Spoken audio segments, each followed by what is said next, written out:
She stayed after school unpaid every night. A black janitor watched from the hallway, silent, steady. Then morning, an anonymous envelope showed up on her desk. For the teacher who deserves more. Inside, money, and a note that could ruin them both if anyone found out. If you've ever loved someone the world didn't understand, like, subscribe, and stay, you're gonna feel this one. Comment love wins if you're staying, because this couple is about to be tested. Marcellus Reed kept his eyes down when he walked past room 214, the same way he always did, like the floor was the only safe thing in the building that wouldn't ask him to explain himself. But tonight the door was cracked open. Light spilled into the hallway in a thin, stubborn line, and inside that light a woman's voice moved with the quiet force of someone trying to keep a promise alive with nothing but breath and will. "Okay," she said, gentle but firm. "Read it again. Slow, like you mean it." Marcellus paused without meaning to. His mop handle tilted, the bucket squeaked once, and he stilled it with his foot. He told himself he was stopping because the tile by the water fountain needed extra attention. He told himself he wasn't listening. A boy's voice answered, frustrated and small. "I keep messing up." "You're not messing up," she said. "You're learning. There's a difference." The words hit him like a hand placed on the center of his chest. Steady, not demanding, just there. Marcellus had been called a lot of things in his life. Useful, disposable, dangerous, quiet. He could not remember the last time anyone had spoken to him like he was allowed to try. He shifted closer, still outside the doorway, still invisible on purpose. Emma Caldwell stood at the board with her sleeves rolled up, hair pulled back in a messy knot that refused to look professional, no matter how tight she pinned it. Her face was tired in a way that wasn't just about late nights. It was the kind of tired that came from carrying more than you were paid to carry and doing it anyway. She held a marker, but she wasn't looking at the words. She was looking at the kid like he mattered. In the back of the room, 2 more students sat with backpacks at their feet, waiting their turn. Their eyes weren't glazed with boredom. They were hungry. Not for food. Marcellus knew that hunger too, but for someone to believe they could be more than the neighborhood expected. The clock over the door read 6:51 p.m. Marcellus knew the schedule. He knew because he emptied the staff room trash and listened to teachers complain like the air was their therapist. Contract hours ended at 3:15. After-school tutoring was supposed to be paid and pre-approved. He had heard the principal's voice in the hallway last week, sharp as stapler metal. "We don't have the budget. If you want to volunteer, that's your choice. Volunteer."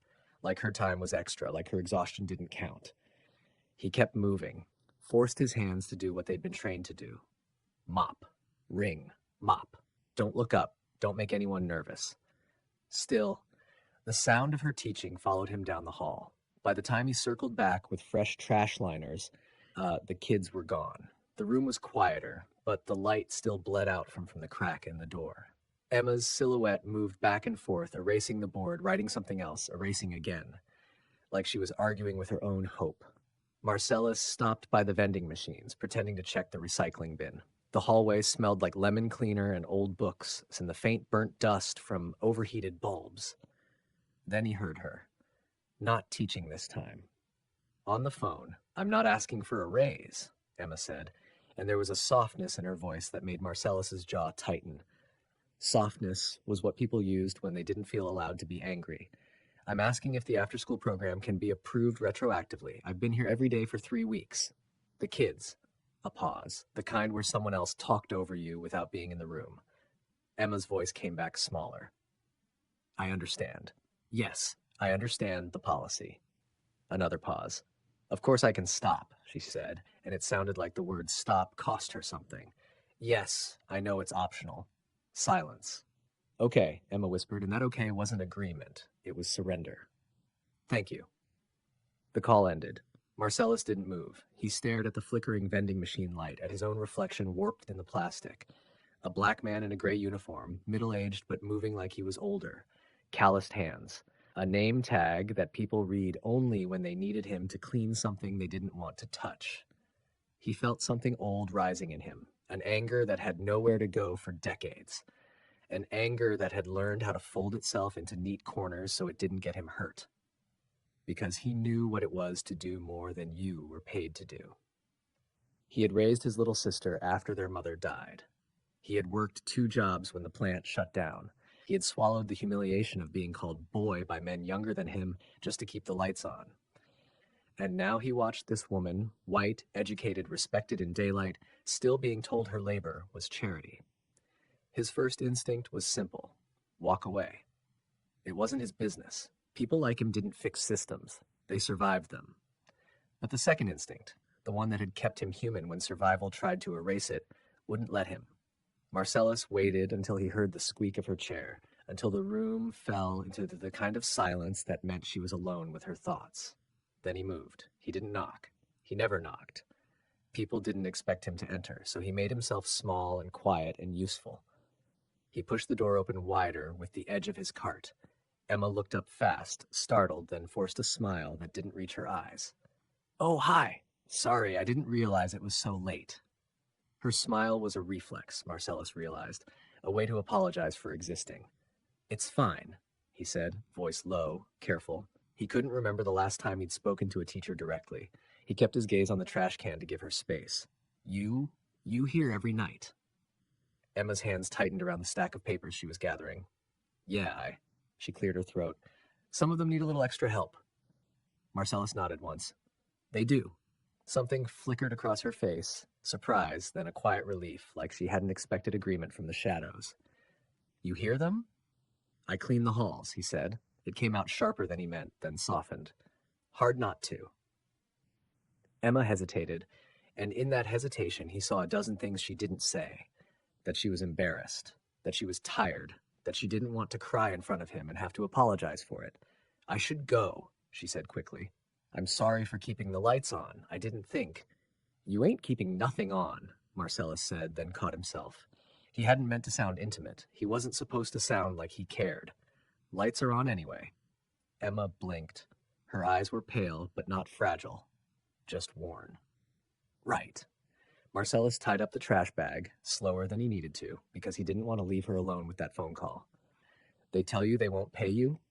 Emma's breath hitched. She looked at him like he had crossed an invisible line, like he had seen behind the curtain she'd been holding up.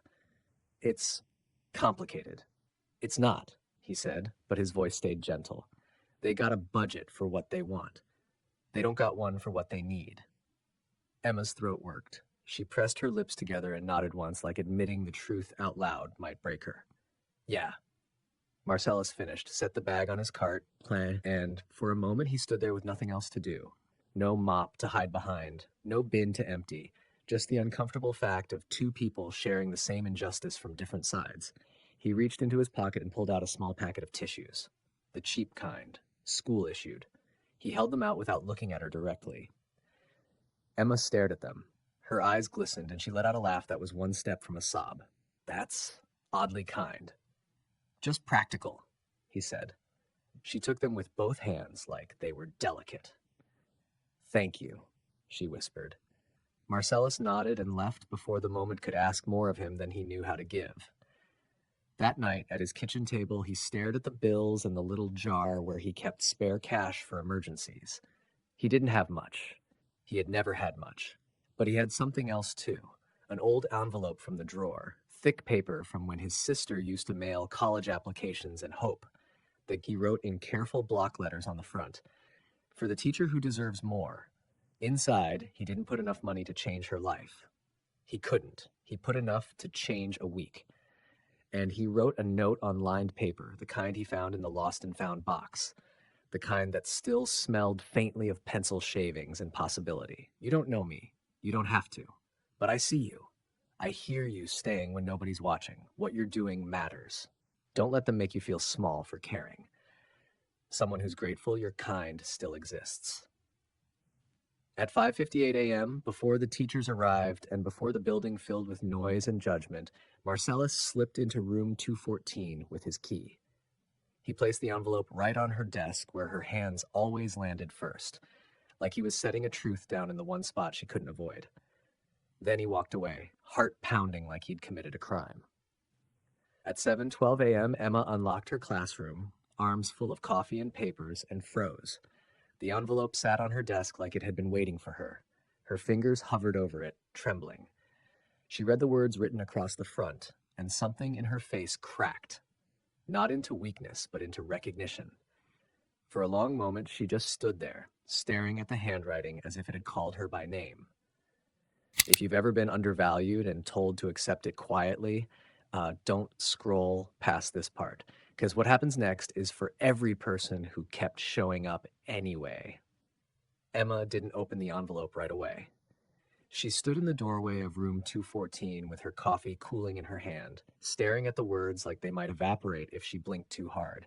The letters were neat, careful, almost stubborn, like whoever wrote them wanted their message to survive being misunderstood.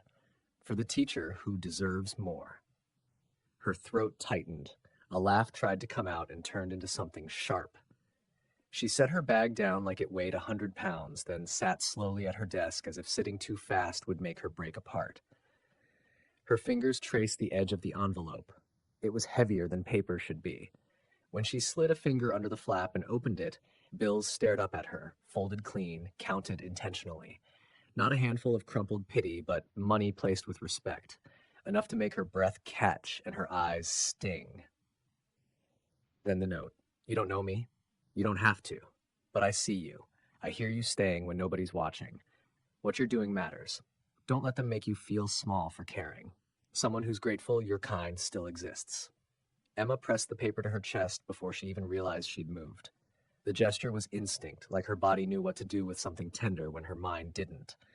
She looked around the room. The morning light had a clean, forgiving way of turning dust into glitter. Her students' desks sat empty, waiting. The whiteboard still held the faint ghost of last night's writing. She was alone, yet she didn't feel alone. And that scared her a little, because being seen, truly seen, wasn't safe in the world she'd built. Safe was being competent. Safe was being neutral. Safe was being the kind of teacher administrators could praise without having to change anything. This was different. This was personal. Emma folded the money back into the envelope with shaking hands and tucked it into her drawer. Not because she rejected it, but because she needed a second to figure out how to hold gratitude without turning it into shame. Someone in this building had noticed her. Someone had cared enough to act. Her eyes slid to the only name tag she'd ever really read. Marcellus.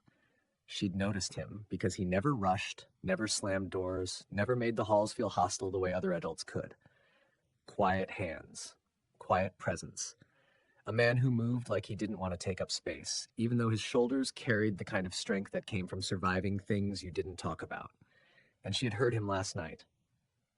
It's not complicated, he'd said, gentle but unafraid. They got a budget for what they want. They don't got one for what they need.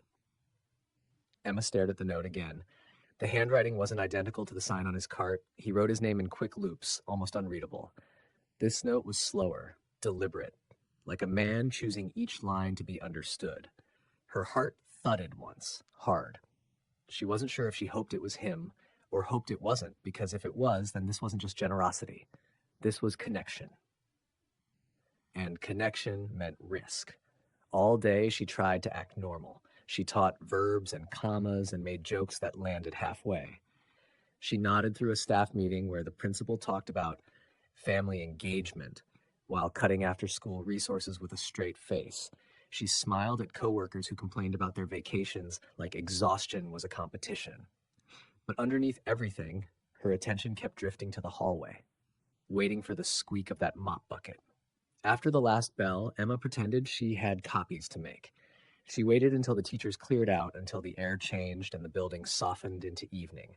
Then she stepped into the hall and stood by the water fountain, watching the long corridor like she was waiting for a bus that only came for the people who stayed late. The squeak came at 6:09 p.m. Wheels over tile. Pause. Wheels over tile again. Marcellus appeared from around the corner, pushing his cart, head lowered, moving with the steady rhythm of a man who didn't expect anyone to greet him. Emma's palms went damp. He drew closer, and for a second she just watched. How he corrected the cart when it drifted, how he stopped it with his foot like it was a habit, how his hands looked rough but careful when he adjusted the trash bags. When he noticed her, he froze. Not like a guilty man, like a man who hadn't prepared for being addressed. Miss Caldwell, he said quietly. He didn't ask why she was there. He didn't accuse her of staring. He simply acknowledged her existence as if it mattered. Emma swallowed. Marcellus. His eyes flicked up, then away, like eye contact was a doorway he didn't know if he was allowed to step through. I I wanted to talk to you, Emma said. Marcellus's jaw tightened just slightly. Something wrong? No. The word came out too fast. She softened it. No, nothing wrong. She reached into her bag and pulled out a sealed envelope, smaller than his, but thick enough to be intentional. Her hands trembled, and she hated that he could probably see it. Marcellus looked at the envelope, then at her face. What's that? A thank you, Emma said. Her voice cracked on the last syllable. She cleared her throat, forced it steady. For someone. Marcellus didn't move. The hallway lights buzzed softly overhead, and somewhere down the corridor, a door clicked shut.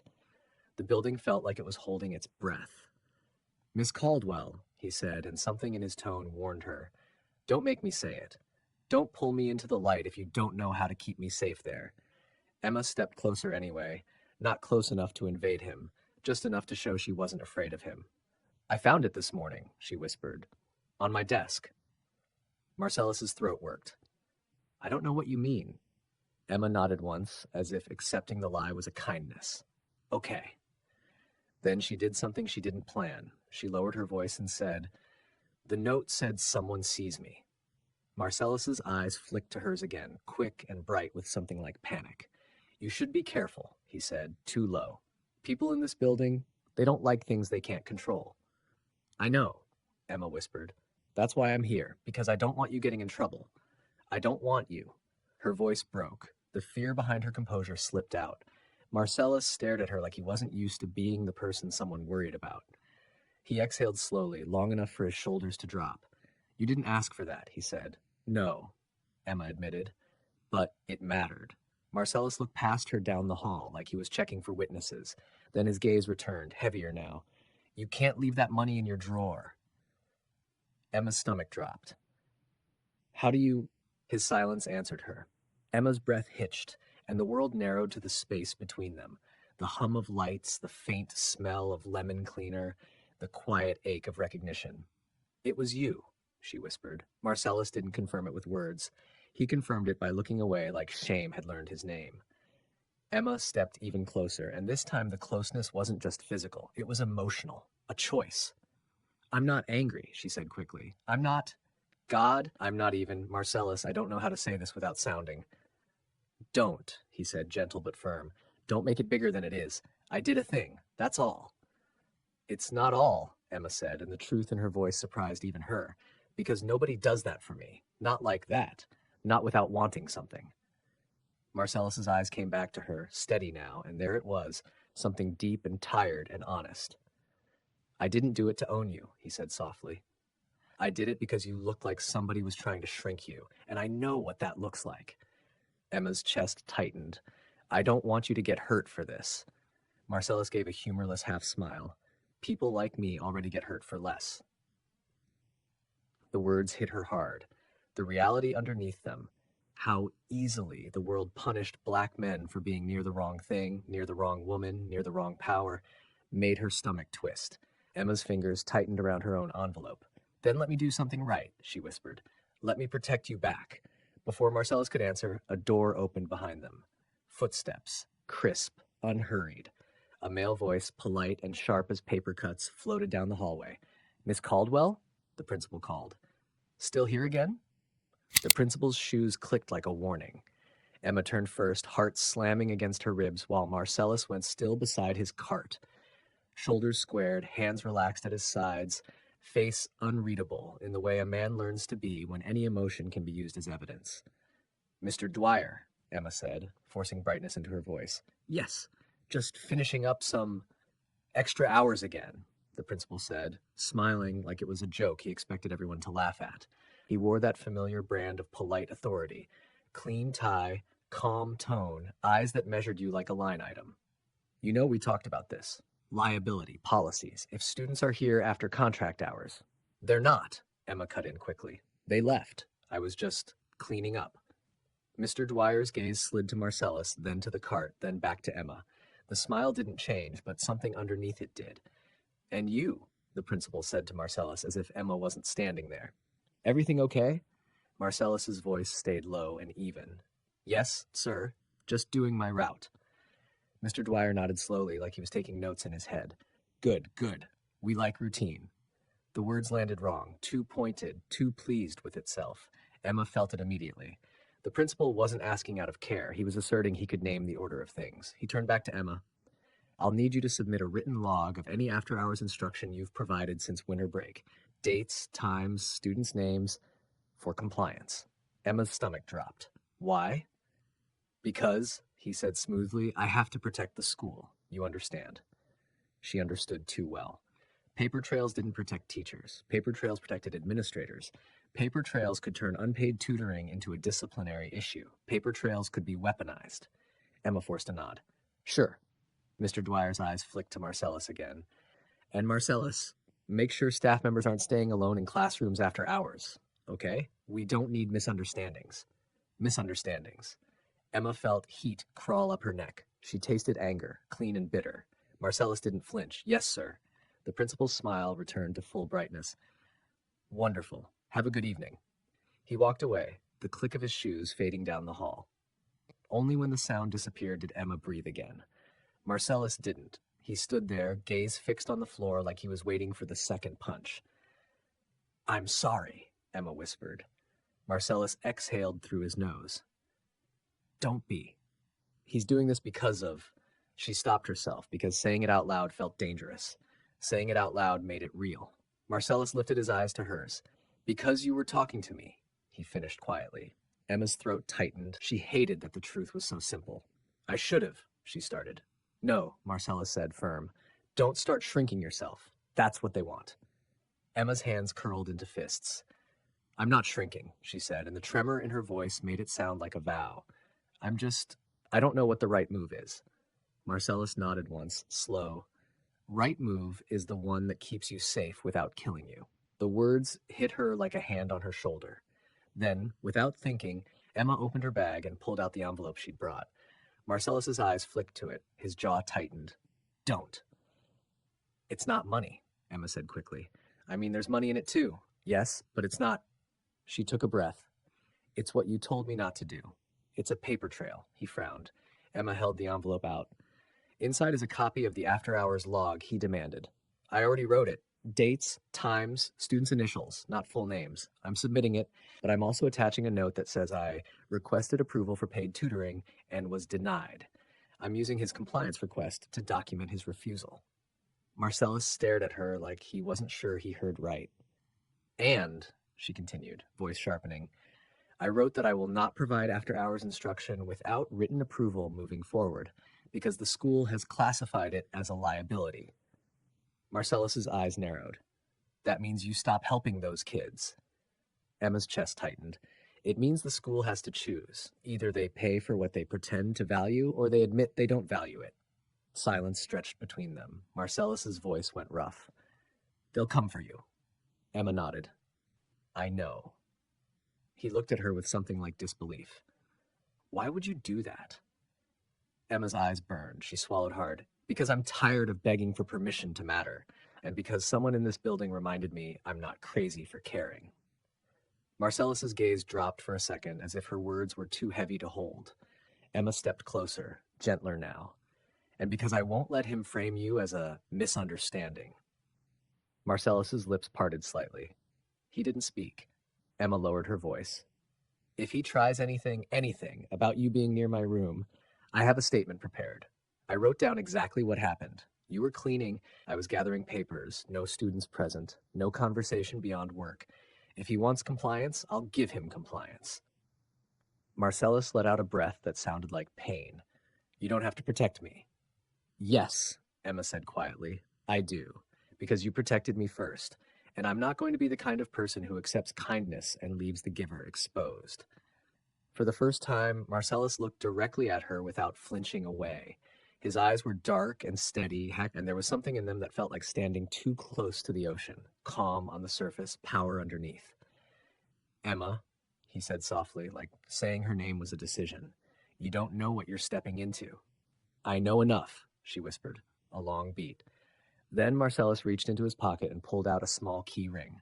Not his full ring, just one key, old and worn. He held it out. Emma blinked. "What is that?"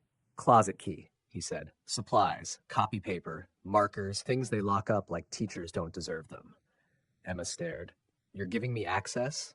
Marcellus's mouth twitched. Not quite a smile. "I'm giving you what you already earned." Emma's eyes stung again. She took the key carefully, like it was sacred. Their fingers brushed. It was brief, accidental on the surface, but it landed like a spark. Emma inhaled sharply, and Marcellus's gaze dropped to her hand like he felt it too. For a moment, the hallway felt suspended. Two people standing in the quiet, both aware of the line they were approaching. Emma's voice came out softer. "I don't want this to be a secret that harms you." Marcellus swallowed. "Then don't make it a secret." Emma's heart pounded. "What does that look like?"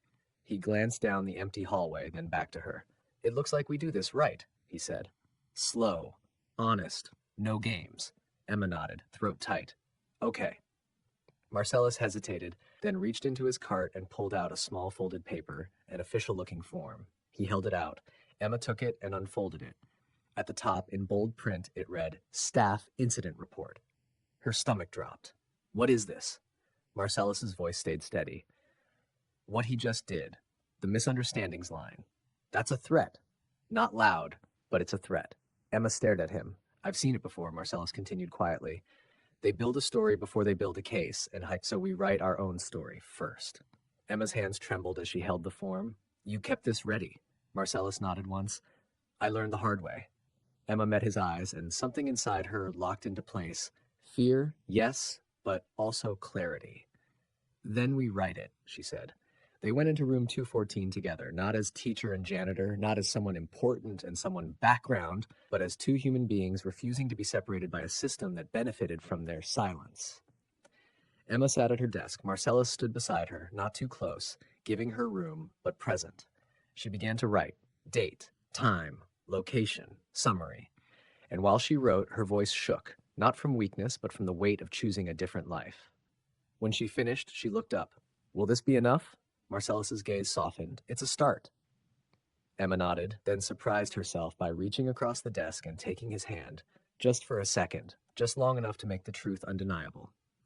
Marcellus's fingers tightened gently, careful like he always was, like he understood fragility without needing to be told. Emma whispered, "Thank you for seeing me." Marcellus looked at her, and in his voice there was something quiet and fierce. "Don't thank me," he said. "Stand with me."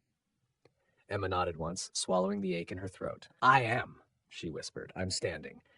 And for the first time in a long time, the quiet in the building didn't feel like loneliness. It felt like the moment before a door finally opens.